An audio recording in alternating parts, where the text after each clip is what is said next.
Ted Cruz has been reelected in Texas. This long shot campaign of Beto O'Rourke that was well funded and certainly got a lot of notice around the country ultimately did not prevail. Ted Cruz, the incumbent, headed back to the Senate.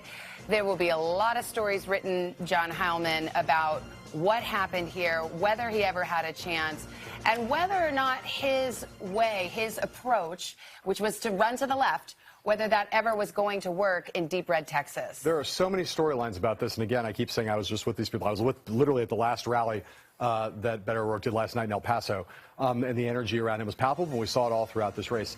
There is a fundamental reality. By the way, we've officially called control for the Republican for the Senate. We got our graphic up there. We want people to see it. At the current if that race ends up as close as it looks with 79%, he has done something incredible, which is he made Texas competitive for a Democrat statewide, hasn't been competitive for a Democrat statewide since Ann Richards. So Democrats are going to study this model and try to figure out whether the way that he did it could, against the right candidate, with the right candidate, make Texas a battleground state in 2020. That doesn't mean that he obviously fell short. It is still a conservative Republican state. And frankly, if you had a more likable Republican candidate, the margin probably would have been wider and Beto O'Rourke would not have done as well.